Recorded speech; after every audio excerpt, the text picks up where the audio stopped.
Samajwadi party अब तक UP की 31 सीटों पर प्रत्याशी उतार चुकी है। कांग्रेस के खाते में 17 सीट जा चुकी है। प्रत्याशियों के नाम पर मंथन है, लेकिन बीजेपी की पहली लिस्ट में कहां-कहां से प्रत्याशी होंगे, इसका इंतजार अभी तक खत्म नहीं हुआ। हालांकि सूत्र यही बता रहे कि अधिसूचना जारी होने से पहले यूपी में प्रत्याशियों की पहली लिस्ट आ जाएगी। 3 स्तर पर सर्वे के बाद लिस्ट लगभग फाइनल है।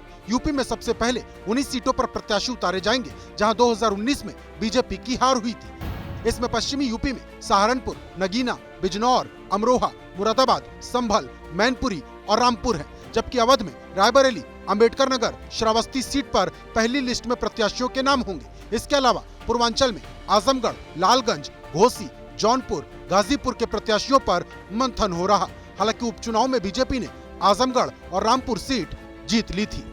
बीजेपी ने पिछले दोनों लोकसभा चुनाव अलग अलग सियासी हालात में लड़े हैं। 2019 में उसके सामने कोई भी बड़ा गठबंधन नहीं था, लेकिन 2019 में समाजवादी पार्टी और बीएसपी एक साथ थी। अब हालात ऐसे हैं कि अखिलेश यादव और राहुल गांधी एक मंच पर खड़े हैं, लेकिन पीएम मोदी को भरोसा है कि यह गठबंधन भी कुछ नहीं कर पाएगा। हर चुनाव के दौरान साथ आते हैं और जब परिणाम नील बटा सन्नाटा आता है तो ये एक दूसरे को गाली देते हुए अलग हो जाते हैं। बनारस नहीं, पूरे यूपी के पता हो, माल वही है, पैकिंग नहीं है। इस बार तो इनको जमानत बचाने के लिए ही बहुत संघर्ष करना पड़ेगा। एक तरफ मोदी का भरोसा है तो दूसरी तरफ दो लड़कों की जोड़ी जो भारत जोड़ो न्याय यात्रा में एक मंच पर पहुंचने वाली है। आगरा में अखिलेश और राहुल एक साथ दिखाई देंगे, मंच साझा करेंगे और डबल इंजन सरकार पर डबल प्रहार करेंगे। लेकिन उससे पहले पश्चिमी यूपी में कांग्रेस मुस्लिम मतदाताओं के बीच बड़ा मैसेज देने वाली है। राहुल की ये यात्रा जब अमरोहा पहुंचेगी तो बीएसपी से निलंबित सांसद दानिश अली कांग्रेस का हाथ थामेंगे। अभी देखिए अमरोहा में क्या होगा। कल अमरोहा में भारत जोड़ो न्याय यात्रा मुरादाबाद से हम शुरू कर रहे हैं 10 बजे, तो पहला संकेत आपको अमरोहा में मिलेगा। आप देखेंगे अमरोहा में पहला संकेत मिलेगा। ये वही दानिश अली हैं जिन्हें संसद के अंदर बीजेपी सांसद रमेश बिधूड़ी ने अपशब्द कहे थे। इसके बाद राहुल गांधी इनके घर पहुंचे थे, साथ खड़े रहने का भरोसा दिया था। अब ये मानकर चलिए कि दानिश अली कांग्रेस के टिकट पर अमरोहा से चुनाव लड़ेंगे।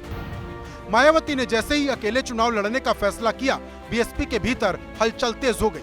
2019 में बीएसपी के 10 सांसद जीते थे, लेकिन अधिकतर सांसदों को लेकर अब सस्पेंस है। अफजाल अंसारी पहले ही सपा के साथ जा चुके हैं, उन्हें गाजीपुर से प्रत्याशी भी बना दिया गया है। अब अमरोहा के सांसद दानिश अली कांग्रेस के साथ जुड़ जाएंगे। कांग्रेस उन्हें अमरोहा से प्रत्याशी बनाएगी। बाकी के जो 8 सांसद हैं, उनके भी कहीं न कहीं संपर्क में होने की बात कही जा रही। मेरी बात है, कांग्रेस में जाने का या कहीं जाने का प्रश्न ही पैदा नहीं होता। मैं कुमारी बहन मायावती जी के साथ हूं और बाकी लोग भी, जितनी मेरी जानकारी है, कोई कांग्रेस में नहीं जा रहा। हमारी पार्टी के लोग सब कांग्रेस को पहचानते हैं।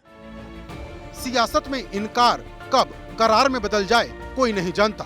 बात सिर्फ बीएसपी सांसदों की नहीं, बीएसपी सुप्रीमो मायावती की भी है, जिनको लेकर न तो राहुल गांधी हमलावर हैं और न ही अखिलेश यादव।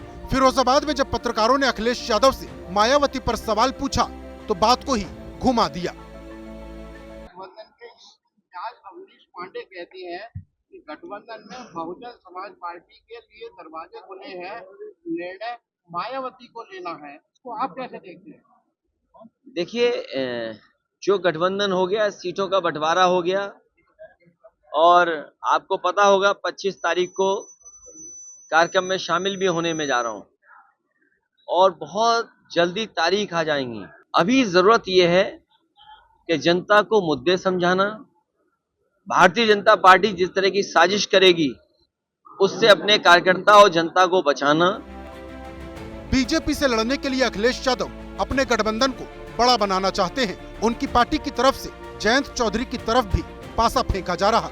पार्टी के प्रवक्ता फखरुल हसन चांद ने इशारों में जयंत चौधरी को इंडिया गठबंधन में लौटने का प्रस्ताव दे दिया। ये भी लिखा, सुबह का भूला अगर शाम को घर लौटाए तो उसको भूला कहेंगे या नहीं, ये वक्त आने पर सपा बता देगी।